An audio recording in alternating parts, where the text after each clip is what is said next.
1절부터 같이 보도록 하겠습니다. 여러분 룻기는 몇 장까지 있죠? 4장까지 있죠. 자, 1장 19절부터 같이 2장 3절까지 같이 또박또박 같이 한 절씩 같이 보도록 하겠습니다. 룻기 1장 1절, 1장 19절 같이 보겠습니다. 이에 그 두 사람이 베들레헴까지 갔더라. 베들레헴에 이를 때에 온 성읍이 그들로 말미암아 떠들며 이르기를 이가 나오미냐 하는지라. 20절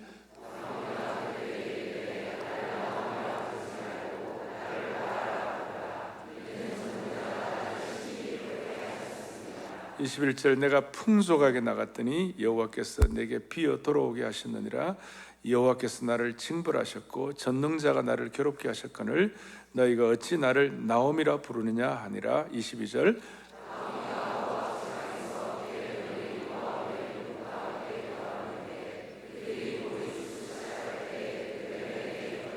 2장 1절 나오미의 남편 엘리멜렉의 친족으로 유력한 자가 있으니 그의 이름은 보아스더라.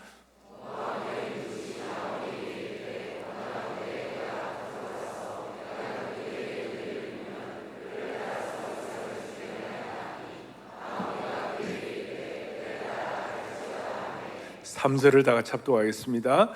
룻이 가서 베는 자를 따라 밭에서 이삭을 줍는데 우연히 엘리멜렉의 친족. 아멘. 어제는 역전시키는 기도의 능력에 대해서 우리 사랑하는 강주민 목사님으로부터 귀한 말씀 들었고, 오늘 역전시키는 은혜의 능력에 대해서 오늘 말씀을 듣도록 하겠습니다. 강 목사님 보내신 하나님 앞에 감사하고 목사님 나오십시오. 박수로 안녕하겠습니다.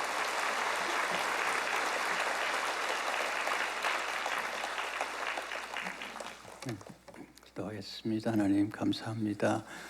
성부와 성자와 성령의 임재 아래서 또 말씀을 받을 때에 우리 마음이 옥토가 되게 하시고 성령의 감동을 받는 시간이 되게 하옵소서. 예수 이름으로 기도합니다. 아멘. 설교가 끝나면 이제 피드백을 받게 되죠. 그래서 어제 설교 끝나고 받은 피드백 중 하나가 설교가 짧아서 은혜스러웠다. 네. 그래서 깨달은 게 아니었습니다. 내용이 부실하면 짧게라도 해야 된다. 그런 생각을 좀 하게 됐습니다.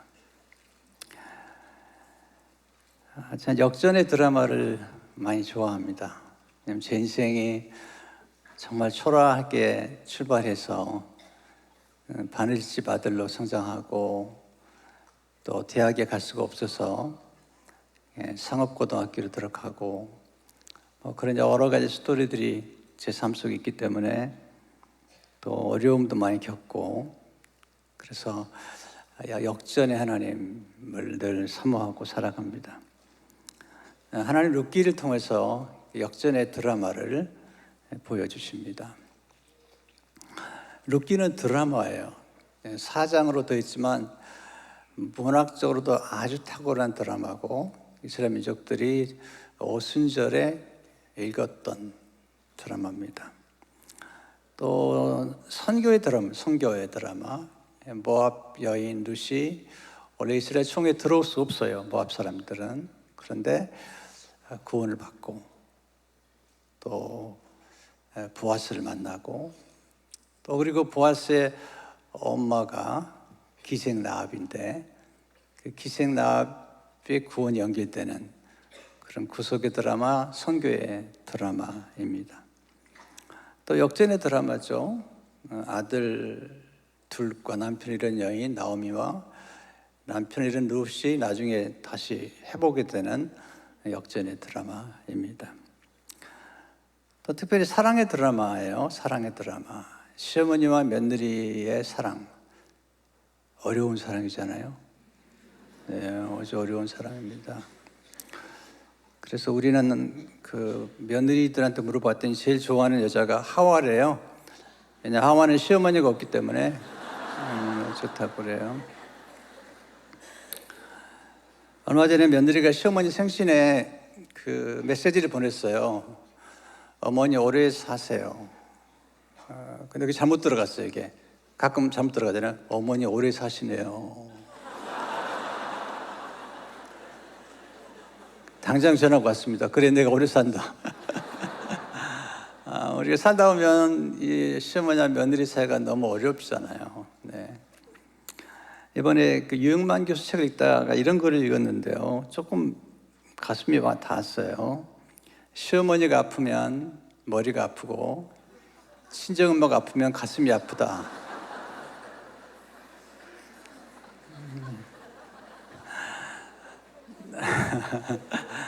네, 물론 다 그럴 건 아니겠지만 그 굉장한 우리 생활 가운데 시어머니와 며느리 관계가 지금도 어렵고 요즘은 또 시어머니가 며느리 눈치를 보는 그런 시대가 되었습니다. 그래서 뭐 며느리들은 너무 힘들어 하더라고요. 시편도 읽지 않고 시차 들어간 거 다 싫어해요. 시편도 읽지 않고 시금치도 안 먹고 뭐 그런 얘기도 많이 있죠. 샌디에이고 가면 시월드가 있는데 시월드를 제일 싫어한대요. 네. 근데 여기 보면 며느리와 그리고 시어머니가 얼마나 놀라운 사랑을 나누는지 아름다운 사랑의 스토리가 기록되어 있습니다. 근데 출발은 좀 비극적으로 출발하죠. 흉년의 때가 됐는데 룻기 1장 1절에 보면 사사들이 치리하던 때에 그 땅에 흉년이 드니라. 유다 베들레헴의 한 사람이 그의 아내와 두 아들을 데리고 모압 지방에 가서 거류하였는데 흉년이 들었습니다. 우리 인생은 흉년이 들 때가 있어요. 그건 어쩔 수 없는 거죠. 밀물이 있고 썰물이 있는 것처럼. 그때 유다 베들레헴 사람이 모압 지방으로 이사를 했습니다. 사사들이 치리하는 때니까 혼돈의 때, 그리고 어두운 때에 놀라운 스토리가 전개가 되죠. 이절에 보니까 그 사람 이름은 엘리멜렉이요, 그 아내 이름은 나오미요. 엘리멜렉이라는 이름의 뜻은 하나님은 나의 왕이요, 그런 뜻인데요. 그 아내 이름 나오미는 찬송, 환희란 뜻이에요. 그 두 아들 이름은 말론과 기륜이니 이 두 아들의 이름이 좀 별로 좋지 않아요. 말론은 연약함, 기륜은 쇠약함. 왜 이름을 그렇게 지었나 몰라요. 그러니까 일찍 죽죠. 유다 베들레헴 에브라 사람들이더라. 그들이 모압 지방에 들어가서 거기 살다니. 그들이 흉년을 피해서 모압으로 갔는데 그들이 떠난 곳이 베들레헴이죠. 베들레헴은 다윗의 고향이에요. 그리고 예수님이 태어날 땅이죠. 베들레헴이란 이름의 뜻은 떡집이에요. 떡집. 예수님이 생명의 떡으로 오셨잖아요. 베들레헴은 교회예요. 교회.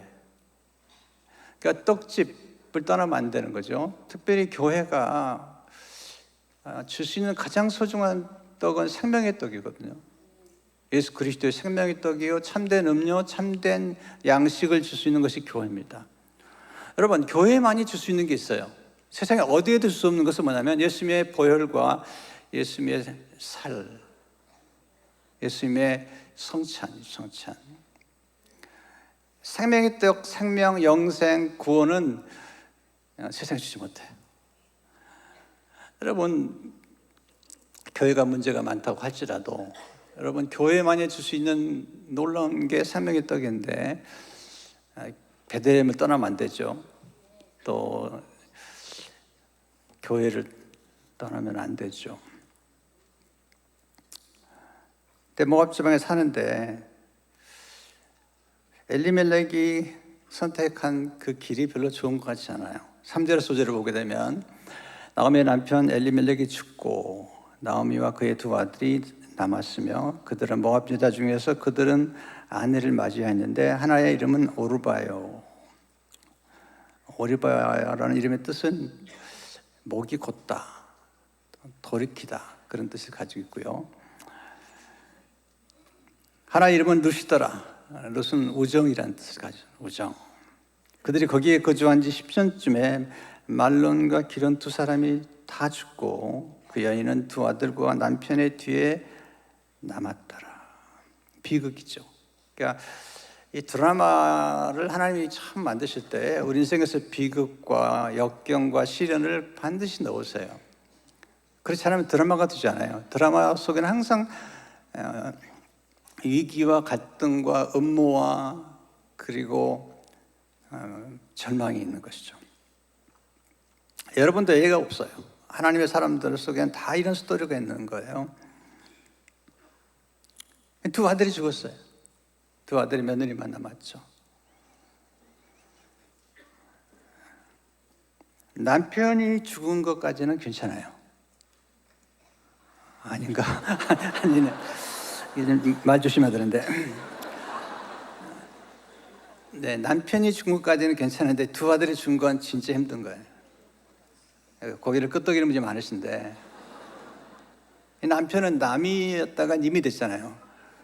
그러니까 한 자만 떼면 그냥 님이 남이 되기도 하고 남이 님이 되기도 하는 거예요. 근데 자식은 달라요. 자식은 달라요. 자식이 죽으면 가슴이 묻어요. 예. 그러니까 나오미가 너무 고통스럽죠. 남편이 죽은 것도 힘들지만 물론 두 아들이 죽었어요. 그러니까 절망이죠. 나오미는 슬픈 여인이 된 거죠.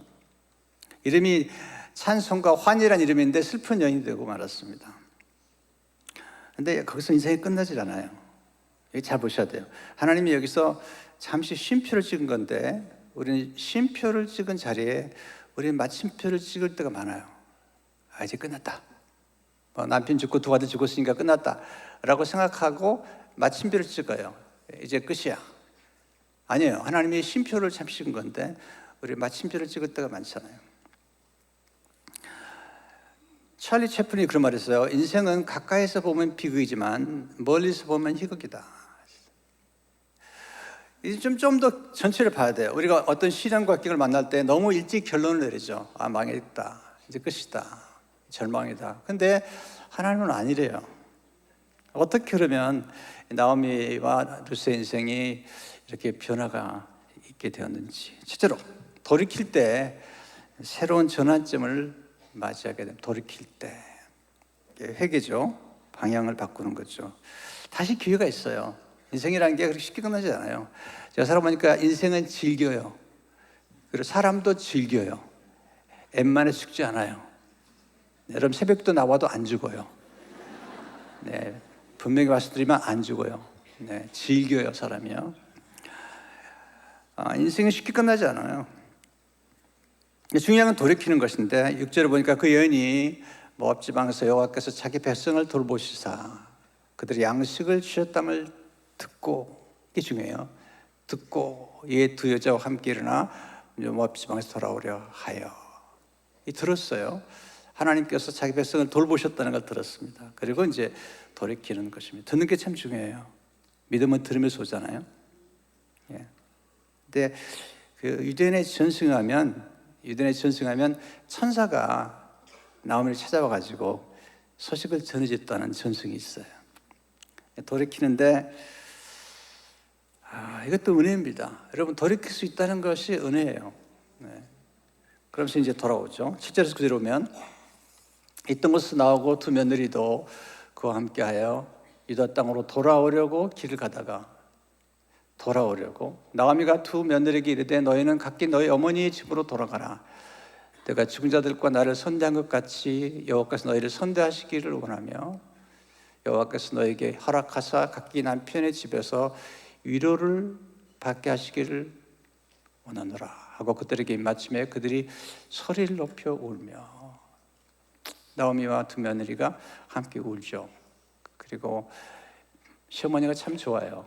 나 따라오지 말고 어머니 집으로 돌아가서 남편을 새로 만나가지고 위로를 받아라. 참 좋은 시어머니죠.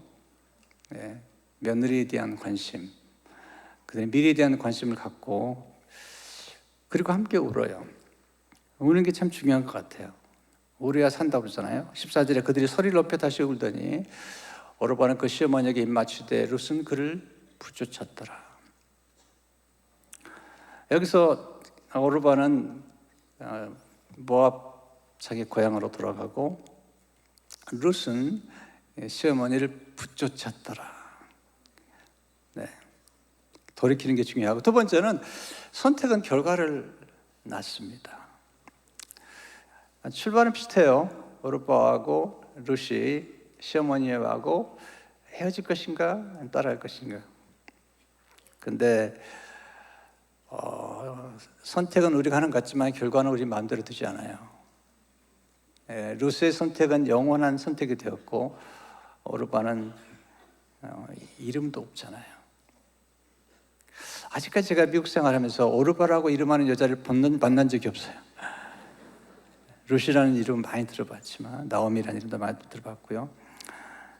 근데 루시 선택이 너무너무 아름다워요. 16절 17절을 보시면 유명한 고백인데, 루시 이르되 내게 어머니를 떠나며 어머니를 따르지 말고 돌아가라 강권하지 마옵소서. 시어머니께서 가시는 곳에 나도 가고 어머니께서 머무시는 곳에서 나도 머물겠나이다. 어머니의 백성이 나의 백성이 되고 어머니 하나님이 나의 하나님이 되시리니 어머니께서 죽으시는 곳에서 나도 죽어 거기 묻힐 것이라. 만일 내가 죽는 일 외에 어머니를 떠나면 여호와께서 내게 벌을 내리시고 더 내리시기를 원하나이다 하는지라. 루시 굉장한 고백을 하면서 선택을 하는데, 루시 선택을 잘했어요. 인생은 선택인데요, 선택을 잘해야 되고 또 실수할 수 있어요. 그러나 좋은 모범을 따르고 또 실수를 통해서 더 나은 선택을 할 수 있죠. 근데 루시의 선택은 세 가지 특징이 있어요. 첫째는 좁은 길을 선택했어요. 남이 안 가는 길. 두 번째는 사랑의 길을 선택했어요. 시어머니를 공경하는데 아무런 조건이 없어요. 나중에 롯이 보아스를 만날 거다 이런 생각을 해본 적이 없어요. 그냥 시어머니를 아주 순수하게 모시려고 간 거죠. 세 번째가 믿음의 길을 선택한 거죠. 하나님, 여호와, 시어머니의 하나님, 시어머니의 백성을 선택했습니다. 이게 이제 우리가 배워야 될 아주 중요한 선택의 길입니다. 이 믿음을 지키는 게 쉽지 않아요. 사도 바울의 생애 마지막 편지 보면 다 나를 떠났다. 도마도 세상으로 떠나고 내가 복음과 함께 했던 나와 함께 있는 사람이 많지 않다. 몇 명 남았죠. 끝까지 남는 게 쉽지 않아요. 너무너무 쉽지 않은 일이죠. 사도 바울의 생애 마지막에 내가 믿음을 지켰다 그래요. 내가 사랑을 지켰다도 아니에요. 내가 지갑을 지켰다도 아니에요. 내가 믿음을 지켰다. 믿음이 정말 어려운 거예요. 예수로 난 믿음은 선물이에요. 그리고 믿음을 끝까지 지키는 것이 축복입니다. 세 번째, 고통 중에도 전능하신 하나님의 이름을 부르십시오. 나오미가 룻기 1장 12절 보면 그가 부른 이름이 놀라워요. 나오미가 그들에게 이르되 나를 나오미라 부르지 말고 나를 마라라 부르라. 이번에 제가 이 두 본문을 선택한 게 마라라고 나온 게 두 군데예요. 마라라라, 쓰다는 뜻이잖아. 쓰다. 내 인생이 쓰다. 전능자가 나를 심히 괴롭게 하셨습니다.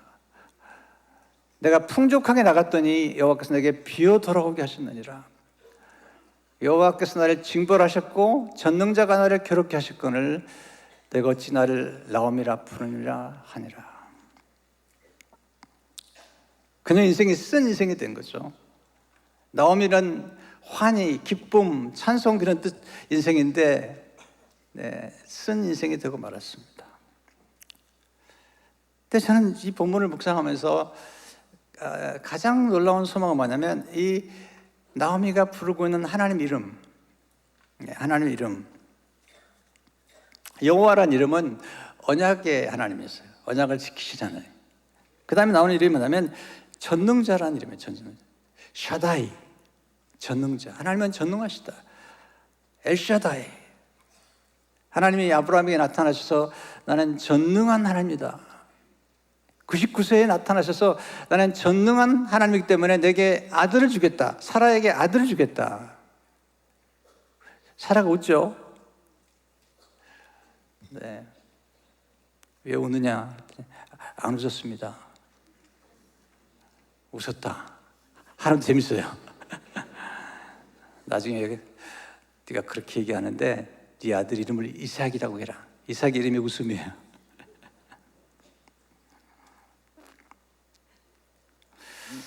전능하신 하나님께서 지금 때리셨다는 거예요. 전능하신 하나님이 풍족하게 나는 자기를 비웠다는 거예요.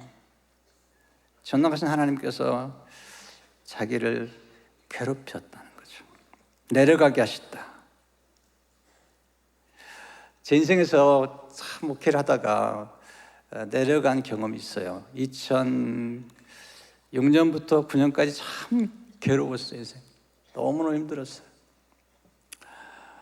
정말 죽는 줄 알았습니다. 네. 그 2009년도에 성비단 교회를 내려왔는데 내려오면서 많은 걸 깨달았어요. 그때 고은 시인의 그 꽃이라는 시가 제 가슴에 와 닿았어요. 내려갈 때 보았네. 올라갈 때 보지 못한 그 꽃. 네. 내려가면서 이제는 몰랐던 것들을 깨닫기 시작했고, 그리고 무너지고 부서지고 으깨어지는 게 무엇인지를 알게 된 거죠. 지금 아무리 어려워도 여러분이 불러야 될 이름이 있어요. 하나님, 전능자, 엘샤다이 하나님, 이 이름을 불러야 돼. 하나님의 이름을 부르는 자는 하나님이 구원하신다는 거죠. 지금 나오미는 절망의 언덕 위에 희망의 집을 짓고 있는 거예요. 어떻게? 전능자라는 이름을 부름으로. 이름이 정말 중요하잖아요. 전능하신 하나님, 엘샤다이 하나님, 하나님의 이름을 부르면서 역전시킬 수도 있다는 소망을 갖게 된 것입니다. 어떻게 가능했을까? 네 번째로 하나님의 은혜를 의지하고 거듭 새롭게 시작하는 거예요. 22절의 말씀 보면요, 나오미가 모압 지방에서 그의 며느리 모압 여인 룻과 함께 돌아왔는데 그들이 보리 추수 시작할 때에 베들레헴에 이르렀더라. 여기 중요한 표현이 나오는데, 시작할 때, 보리 추수 시작할 때, 이게 뭐냐면 이게 문학이나 또는 예술을 보면 이렇게 암시를 하거든요. 암시. 그러니까 보리 추수 시작할 때 새로운 시작이 출발되고요. 그리고 보리 추수 끝날 때 또 다른 역사가 일어나요. 그때 이제 룻이 보리 추수가 끝나면 그때 먹을 게 없어요. 그때 나오미가 그 며느리를 불러가지고 작업의 정석을 가리킵니다. 그래가지고 이제 먹고 살 게 없으니까 보아스를 해야 된다. 네. 이게 이제 드라마인데요. 보리 시작할 때 새로운 시작이 출발하고 끝날 무렵에 또 다른 시작이 끝나요. 그러니까 하나님의 역사는 쉼표지 계속 마침표가 아니거든요. 그래서 이제 새로운 시작하는데 2장 2절에 가면 갑자기 또 한 번의 암시를 줘요. 이게 이제 그 영화나 드라마를 보면 이게 암시가 참 재밌거든요. 그 요셉의 생애나 보면 계속 옷이에요, 옷. 그래서 계속 채색 옷에다가 또 제수 옷에다가 또 국무총리 옷에다가 나중에는 이제 형제들 오니까 옷을 한 번씩 나눠줘요. 그리고 베냐민에게 5벌을 줘요. 옷 얘기죠. 예수님의 옷. 그죠? 근데 여기서는 갑자기 보아스라는 인물을 등장시켜요. 2장 1절을 보시면 나오미 남편 엘리멜렉의 친족으로 유력한 자가 있으니 그의 이름은 보아스더라. 이 룻기를 기록한 기자가 지금 성급할 만큼 갑자기 보아스라는 인물을 툭 던져놓는 거죠. 툭 한 번 던져놓는데 친족으로 유력한 자. 그 당시에 기어무르자라는 고멜이라는 제도가 있었는데 어떤 여인이 그 과부가 되면 그 동생이 그 과부와 결혼해서 씨를 이어주는 거죠. 대를 이어줘야 돼요. 근데 이제 말론과 기론 둘 다 죽었잖아요. 그 다음 친족 가운데 대를 이어줄 만한 사람이 필요한데 바로 보아스가 그 중 하나라고 이제 등장을 하는 거죠. 보아스가 누굴까? 보아스라는 이름이 흥미로워요. 우리가 역대하 3장 17절을 보게 되면 솔로몬의 두 기둥이 나오는데 그 두 기둥을 성전 안에 세웠으니 왼쪽에 하나요, 오른쪽에 하나라. 오른쪽 것은 야긴이라 부르고 왼쪽 것은 보아스라 불렀더라. 야긴은 그가 세우다. 보아스는 그 안에 힘이 있다. 성전은 하나님이 세우신 거다. 그 하나님께 힘이 있다. 이 보아스가 누구냐면 마태복음 1장 5절을 보세요.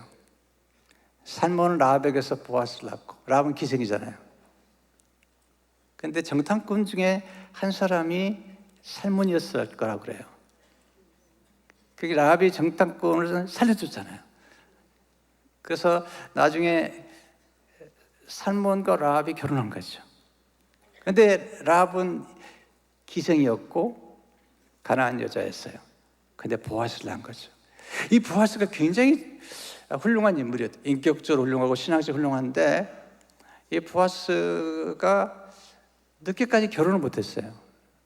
왜냐하면 그 동네 사람들이, 제 상상력인데요, 동네 사람들이 기생 라합의 아들이야, 기생 라합의 아들이야. 그래서 딸을 안 주는 거예요. 성경에 안 쓰였으니까요. 그냥 제 상상한 거니까. 네.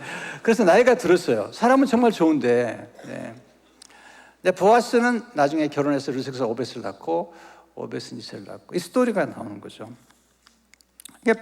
보아스의 마음속에는 어머니 생각이 드는 거예요. 어머니가 늘 외로운 기생 라합이면서 하나님 믿긴 믿지만 사람들의 지켜진 낙인이 뭐냐면 기생이라는 거예요. 또 성경은 거듭 얘기를 해요. 기생 라합이라고. 히브리서 보면 기생 라합. 하나님께서 구원의 역사를 만들 때 대단한 인물들을 통해서 역사하신 게 아니라 기생을 통해서, 창녀를 통해서 역사하신다는 것을 보여주시는 거예요. 그리고 그 아들이 바로 보아스였던 거죠. 근데 이제 룻 기장에 가면 룻이 이제 시어머니를 공개하려고 먹을 게 하나도 없어요. 네, 하나도 없어요. 그래서 시어머니를 공개하려고 이제 그 이삭을 주우러 나가는데, 가장 놀라운 게 뭐냐면 그 룻기에 보면 이 모압에서 온 이 룻이 은혜라는 말을 자주 써요.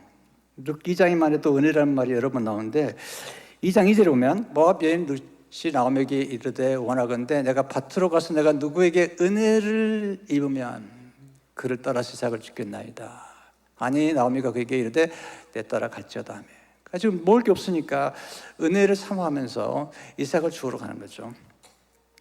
10절에 보니까 룻이 엎드려 얼굴을 땅에 대고 절하여 그에게 이르되 나는 이방 여인이거늘 당신이 어찌하여 내게 은혜를 베푸시며 나를 돌보시나이까니. 보아스에게 룻이 한 얘기죠. 내가 어떻게 은혜를 베푸십니까? 나를 돌보십니까? 13절에 보시니까 룻이 이르되 내 주여 내가 당신께 은혜 입기를 원하나이다. 너무 좋은 간청이죠. 당신께 은혜 입기를 원하나이다. 20절에 보니까 그가 살아있는 자와 죽은 자에게 은혜 베푸기를 그치지 아니하도다. 여기 나오는 은혜는 헤세드, 헤세드. 하나님의 무궁한 사랑.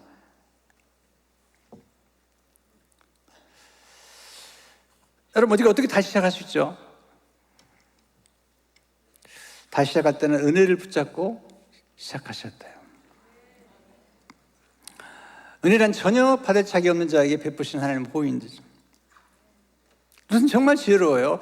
왜냐하면 새롭게 시작할 때는 언제나 은혜와 함께 시작하고, 그리고 내게 아직도 남아있는 게 무엇인지 생각해 봐야 돼요. 제가 2009년도에 교회를 떠나면서 너무 자세한 얘기는 할 수도 없고, 그런데 이제 뭐 교회 떠나면서 없어요 뭐가. 그래서 제 아내하고 이제 앉아가지고 어떻게 할 것인가. 근데 없는 게 아니더라고요. 하나님이 함께 하시더라고요. 그리고 저를 힘들게 한 분들이 결코 빼앗아갈 수 없는 게 있는데, 내가 그동안 하나님의 말씀이 내 안에 있고 하나님 내게 주신 지혜와 깨달음이 내 안에 있는데 그건 빼앗아갈 수 없는 거예요. 하나님을 빼앗아갈 수 없고 내가 그동안에 깨달은 말씀과 지혜와 지식을 빼앗아갈 수 없는 거죠. 그래서 제 딸 둘을 불렀습니다. 왜냐면 이제 저는 로고스 교회를 개척한 경험이기 때문에 우리 작게 시작하자. 아주 작게 시작하자. 작게 시작하자. 그래서 딸 둘에게 주일학교 교사를 맡아달라. 그래서 이제 다시 작게 시작하기로 시작을 한 것입니다. 빈손으로 시작하는 거죠. 바닥에서 시작하는 거예요. 이게 중요해요. 우리가 뭔가 새롭게 시작할 때 너무 거창하게 시작하는 게 아니라 항상 작게 그리고 하나부터 시작하는 게 중요하다는 거예요. 루시라는 여인은 대단히 지혜로운 여인이죠. 왜냐하면 하나님과 함께 은혜와 함께 그리고 이삭 하나 주우려 나가는 거죠. 우리가 뭔가 새로 시작할 때 언제나 기억할 것은 아직도 내게 남아있는 게 무엇인지. 우리는 그러잖아요. 목사님 내게 아무것도 없어요. 그런 얘기 하지 마세요. 하나님이 살아계시고 가족이 있고 건강이 있고 경험이 있고 교육이 있다면 아직도 남아있는 게 많은 것입니다. 하나님은 우리에게 언제나 우리가 없는 것을 물어보지 않아요. 모세에게 내 손에 있는 게 무엇이냐, 사라밧 과부에게 내게 있는 게 무엇이냐. 네. 마지막 떡 하나입니다. 네. 생도의 아내에게 엘리사가 물어보죠. 내게 있는 게 무엇이냐? 기름 한 병입니다. 네. 거기서 출발한 하나님 것은 오병이요. 여러분 그 손에 있는 것, 손에 있는 그것, 아론의 지팡이, 그 손에 있는 그것, 아브라함의 처음에 하나님께서 뭐든지 처음 주실 때 가장 가진 것, 내게 있는 것. 계속 아브라함은 딴 얘기를 해요. 아니다, 사라에게 아들을 주겠다. 내게 있는 것 말하는 거잖아요. 그러니까 오늘 여러분들이 말씀 들으면서 아직도 내게 있는 게 무엇인지, 아직도 남아 있는 게 무엇인지를 생각해 볼 필요가 있는 거죠. 거기서 출발하는 거죠. 없다고요? 아니에요, 있어요. 찾아보세요. 많아요. 그래서 이제 은혜를 사모하고 길을 떠나는데 하나님이 길을 열어주세요. 은혜를 사모하고 길을 떠난 사람에게는 길을 열어주시죠. 2장 3절을 보니까 룻이 가서 베는 자를 따라 밭에서 이삭을 줍는데 우연히 엘리멜렉의 친족 보아스에게 속한 밭에 이르렀더라. 여기 우연히라고 써 있는데요, 읽기는 섭리라고 읽어요. 섭리. 그리스도인에게 우연은 없어요. 섭리밖에 없어요. 오늘 제가 얘기한 것도 저는 우연이 아니라고 생각해요. 누구 한 사람을 위해서 내가 왔다고 생각해요. 누구 한 사람을 위해서 왔는데 누군지 잘 모르겠어요.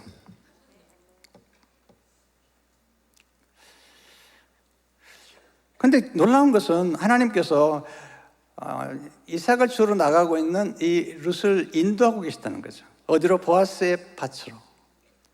놀라운 일인 거예요. 시작하세요. 가진 것 가지고 그냥 시작하세요. 어떤 분은 아무것도 안 하는데 아무것도 안 하니까 아무것도 일어나지 않는 거예요. 이삭을 주우러 가죠. 여러분 기도하셔야죠. 네.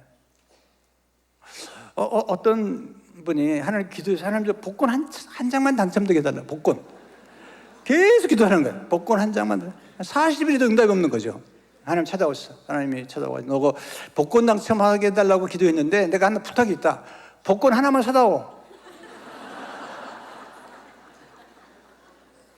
아직도 이해를 못하는 분 계신데요. 복권 한 장도 안 사면서 복권 당첨하게 해달라고 기도하니까 하나님이 너무 그렇잖아요. 여러분 할 수 없다고요? 염려만 하지 마세요. 염려해서는 아무것도 이루지 않아요. 원망도 아무것도 이루지 않아요. 기도하세요. 기도하면 하나님 일하시는 거예요. 우리가 일하는 것보다 하나님 일하시면 훨씬 더 놀라운 일이 일어나는 거예요. 작은 것이라도 시작하는 거예요. 작은 것이라도 부탁하는 거죠. 4절에 보시니까 마침 보아스가 베들레헴에서 와서 베는 자들에게 이르되 여호와께서 너희와 함께 하시기를 원하노라 하니 그들이 대답하되 여호와께서 당신에게 복 주시기를 원하다 아니라. 보아스가 참 좋은 사람이에요. 하인들에게 축복을 베풀고 하인도 보아스를 좋아해요. 거기서 이제 보아스의 눈에 룻이 들어와요. 이걸 은총이라, 은총, favor. 네, 눈에 들어오는 거죠. 하나님 은혜를 받아서 특별한 은총을 누리는 거예요. 여러분, 하나님이 직접 주시는 구원은 은혜죠. 그런데 사람을 통해 주시는 것은 은총이죠, 은총. 그러니까 룻이 보아스에게 받은 은총, 하나님께서 보아스를 통해서 룻에게 은총을 배워. 이게 사람 무시하면 안 돼요. 하나님 사람을 더 축복하시는 거죠. 사람 우습게 여기면 안 돼요. 좋은 만남을 갖고 와야 돼요. 좋은 만남이 찾아오는 것은 은혜이지만 좋은 만남을 갖고 오는 것은 지혜예요. 그러니까 우정이라는 게 참 깊은 건데요. 제 어목사님 만난 게 벌써 한 40년 됐어요. 40년. 어목사님 이렇게 제가 이렇게 찾아오니까 이렇게 떡고물이 떨어지는 거예요. 이야, 놀라운 거예요, 진짜. 인생은 간단해요. 복받은 사람 곁에 옆에만 딱 가둬요. 이게 결국은 줄서기거든요. 그러니까 어떻게 눈치가 빨라야지. 제가 나이가 드니까 제가 나이만 들면 진짜 거룩일 줄 알았거든요. 근데 아니고 눈치가 늘어요.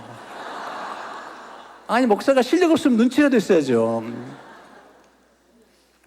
목사님 내년에 또 좀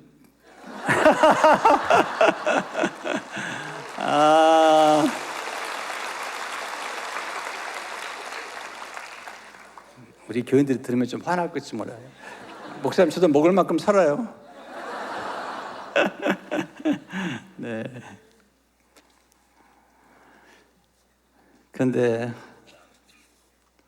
은혜를 베풀어요, 보아스가. 은혜를 참아하면 은혜를 받게 되죠. 보아스는 위로자고요. 참 멋있는 남자예요. 네. 13절에 보니까 룻이 이르되 내 주여 내가 당신께 은혜 받기를 원하나이다. 나는 당신의 여종 한 해 중에 하나도 갖지 못하오나 당신이 한 해를 위로하시고 마음을 기쁘게 하는 말씀을 하셨나이다 하니라. 여러분, 이제 제일 좋은 것은 뭐냐면 작은 은혜를 받아가지고 큰 은혜로 키우는 게 지혜예요. 부스러기 은혜를 받았어요. 처음에는 이삭을 주었는데 나중에 보아스가 소년들이 길러오는 물을 마셔라. 그걸 키워요. 나중에는 보아스가 초청해가지고 볶은 곡식을 줘요. 은혜를 점점 키우죠. 어떨 때 하나님께서 주신 은혜를 키우셨을까? 첫째로 최선을 다하는 삶을 살 때 은혜가 커져요. 최선을 다해야 돼요. 작은 거지만 최선을 다해야 돼요. 우리는 전부 너무 큰 걸 생각하잖아요. 작은 게 중요한 거죠. 얼마 전에 오 목사님이 저한테 연락을 주셨는데 2001년도에 제가 섬기던 교회에서 드렸던 수건을 지금도 샤워할 때 쓰신다고 보내온 거예요. 혹시 사진 좀 올릴 수 있나 모르겠네요. 안 뜨나? 2001년도 나도 없어요. 근데 그걸 지금 쓰시고 계시는 거예요. 그래서 내가 이번 업무 생각해 보냐면 내가 좀 사드릴까 아니면 장로님들하고 권사님들에게 좀 부탁을 할까. 2001년도 23년 전에 타월을 지금도 쓰고 계시는 거죠. 이게 이제 여러분이 오목사님은 잘 모르시죠? 제가 잘 알아요. 왜냐하면 지금 40년 지냈잖아요. 제가 이렇게 오늘 아침에 또 일찍 일어났어요. 시차 때문에 일찍 일어났는데 오목사님에게 없는 게 있고 있는 게 몇 가지 있어요. 알게 드려요? 네, 이건 진짜. 네. 진짜 여러분, 없는 것 세 가지. 사심 없어요. 욕심 없어요. 욕망은 있어요. 거룩한 욕망이 있는데 욕심은 없어요. 세 번째, 탐심이 없어요. 여러분, 탐심이 있으면 이렇게 큰 교회 할 수 없어요. 크게 쓰임받지 못해요. 가지고 있는 건 몇 가지. 첫째, 초심. 이 초심을 계속 가지고 계시는 거예요. 만날 때마다 감동을 받아요. 두 번째가 재밌어요. 동심. 어린애 같아요. 세 번째가 성심. 찬양 인도하는 거 볼 때마다 정말 저렇게 안 해도 되는데 왜 저러시나. 부목수도 많은데 왜 저러시나. 하나님을 향한 성심. 또 하나 뚝심. 곰 같아요, 곰. 어떨 때 보면요, 다 받아내는 거죠. 마지막이 중요해요. 뒷심. 여러분, 뒷심 없으면 이렇게 교회 못해요. 성과를 만들려면 뒷심이 필요한데 대부분 초심이 있는데 뒷심이 없어요. 끝까지 가려면 뒷심이 필요해요. 네. 목사님 뒷심이 있어요. 너무 괜찮은 거죠. 그런데 묵상하는데 사랑의 교회에 부러운 교제가 있더라고요. 얘기해드려요? 네. 진짜 부러운 게 있어요. 제가 사실은 뭐 LED 별로 안 부러워요. 조금 부러워요. 우리 교회도 하고 싶은데 아직 못 하고 있어요. 네, 너무너무 부러워요. 그런데 부러움을 진다는데 나는 마음껏 부러워하는 사람이에요. 왜냐하면 부러워하면 그 복을 받더라고요. 네, 그래서 마음껏 부러워하려고 그래요. 내가 메모를 해봤어요. 사랑의 교회 성도들을 향한 부러움. 첫째, 하나님을 향한 갈망. 대단하세요. 찬양과 경배를 위한 갈망. 은혜를 삼하는 갈망. 말씀을 삼하는 갈망. 대단해요. 하나님의 임재에 대한 갈망. 세 가지만 더 해드릴게요. 배움에 대한 갈망. 배움과 훈련. 대단히 놀라운 거. 훈련받은 교회가 어려울 때는요, 역시 견고해요. 그리고 변화와 성숙에 대한 갈망. 이게 온전함을 향한 갈망. 마지막 하나 더, 섬김에 대한 갈망. 지난번에도 소식 들으니까 이번엔 7,000교회를 섬겼다고 그러더라고요. 놀라운 것입니다. 축하드립니다. 작년에 제가 네, 네, 수건 좀 사드리세요. 네. 정말 여러분 너무하세요. 그러시면 안 돼요. 사실 작년에 이제 와가지고 천천히 교회라고 이제 제주 열방 제자교회하고 천천히 교회 얘기를 했죠. 그런데 제주 열방 교회는 차가 필요해서 차를 나중에 선물해 드렸고요. 그다음에 그 천천히 교회는 또 연락 왔어요. 그 사랑의 교회 신자가 와서 또 격려도 해주시고, 나중에 연락이 왔는데 쌀 30포가 왔대요. 사랑의 교회 오정현 목사님이 보낸 거래요. 혹시 좀 띄워줄 수 있나요? 없으시나? 네. 아마 띄워줄 거예요. 나중에 띄워줄 거예요. 네, 감동적이었어요. 저한테 연락 왔어요. 쌀 30포가 왔습니다. 그리고 보니까 그 발신이 이제 사랑의 교회 오정현 목사님께 왔더라고요. 너무너무 기뻤어요. 여러분, 하나님이 감동을 주는 것은 한 영혼을 향한 관심이에요. 그리고 섬기는 관심. 목사님께 제가 배운 것은 뭐 뚝심도 있지만 한 영혼을 향한 관심. 그 관심이 교회가 크면 좀 사그릴 텐데, 그 가르치면 할 때 보면은 한 영혼을 향한 관심을 강조하는데 그게 지금 중요하다고 생각되죠. 두 번째, 겸손한 사람에게 더 큰 은혜를 주시죠. 교만하면 다 빼앗겨요. 겸손한 사람에게 은혜를 주시죠. 제가 작년에 말씀드렸죠. 리고른 목사님께서 받은 은혜를 보존하고 키우는 건 딱 세 가지밖에 없대요. 영어로 세 가지 얘기인데, humility, 겸손. 두 번째가 maturity, 성숙. 세 번째가 unity, 하나가 되는 것. 그중에 하나가 겸손이죠. 세 번째, 감사를 표현할 때 더 은혜가 임하죠. 감사 정말 잘하는 것 같아요. 받은 은혜를 더욱 나눌 때 큰 은혜가 되죠. 나중에 시어머니에게 갖다 나눠드려요. 볶음국수 남은 거 사고 그다음에 이삭 준 거 갖다 나눠드리는데 룻기 2장 17, 18절 보게 되면 룻이 밭에서 저녁까지 줍고 그 준 것을 떠니 보리가 한 에바를 좀 되는지라.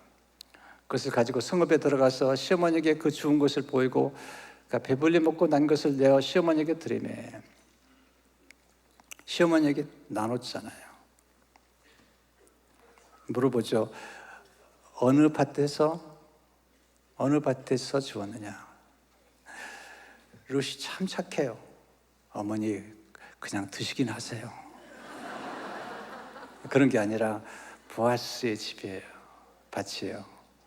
보아스는 친족 가운데 기업 모르자다 얘기를 해주죠. 하나님 은혜가 인생 역전을 가져오죠. 이제 결론을 맺겠어요. 이제 끝내야 돼요. 실력 없으면 일찍 끝내라도 해야 돼요. 나중에 결혼해요. 그러니까 3장은 정말 재밌는 장인데 제가 오늘 기회를 안 줘가지고 못하는데요. 그 나오미가 룻에게 작업의 정석을 가르치는 거예요. 룻이 또 순종을 잘해요. 그래가지고 룻이 보아스에게 프로포즈를 해요. 결국 결혼하고 오벳을 낳는데 이렇게 사장 13, 14들이 이게 마지막 결론이에요. 보아스가 룻을 맞이해 아내로 삼고 그에게 들어갔더니 여호와께서 그에게 임신하게 하심으로 그가 아들을 낳은지라. 여인들이 나오미에게 이르되 찬송할지로다. 여호와께서 오늘 내게 기업 물을 자가 없게 하지 아니하셨도다. 이 아이의 이름이 이스라엘 중에 유명하게 되기를 원하노라. 네, 놀라운 것이죠. 찬송할지어다. 네. 회복이 됐어요. 네. 마라 인생에서 찬송 인생, 기쁨 인생으로 회복이 됐어요. 절망 인생에서 소망이 넘치게 됐어요. 믿음이란 뭘까요? 네, 절망의 언덕에서 소망의 집을 짓는 거예요. 하나님께서 아직 끝났다고 말씀하지 않으면 끝난 게 아닙니다. 따라서 해봐서 끝나기 전까지는 끝난 것이 아닙니다. 역전의 드라마죠. 결국은 오벳을 낳는데 오벳이 누구죠? 예, 룻기 4장 21절 22절에 살몬은 보아스를 낳고 보아스는 오벳을 낳았고 오벳은 이새를 낳았고 이새는 다윗을 낳았더라. 오벳의 이름이 뜻이 섬김이에요. 섬김. 그리고 그 스토리가 마태복음 1장 5절에 나오죠. 살몬은 라벡에서 보아스를 낳고 보아스는 룻에게서 오벳을 낳고 오벳은 이새를 낳고 결국 예수님께서 오셔서 이 기생 라합과 모함 여인이 예수님 족보에 들어가고 그리고 예수님이 오셔서 십자가에서 모든 인생을 역전시키는 거죠. 주님 오셔서 만난 여자가 누구지 아세요? 남편 5이나 있는 여자. 그래서 성경에 보면요, 십자가를 거리끼는 것이야. 거리끼는 것. 거리낀다는 말이 스칸달론. 거기서 스캔들. 하나님이 스캔들을 일으켰어요. 하나님께서 가장 추한 인생들을 구원하셔서 하나님의 자녀로 삼으시고 역전의 드라마를 만들어 가시는 겁니다. 여러분 인생의 역전의 드라마가 계속되기를 주 이름으로 축원합니다. 하나님 감사합니다. 역전의 드라마를 만들어 주신 하나님, 오늘 성도들 가운데 인생이 바닥치고 내려가고 비우고 빈손이 된 성도가 있습니까? 하나님이 쉼표를 찍은 자리에 마침표를 찍지 않게 하시고 하나님의 놀라운 은혜를 기억하며 다시 시작하고 역전의 꿈을 꾸고 시작할 수 있도록 축복하여 주옵소서. 이 귀한 교회를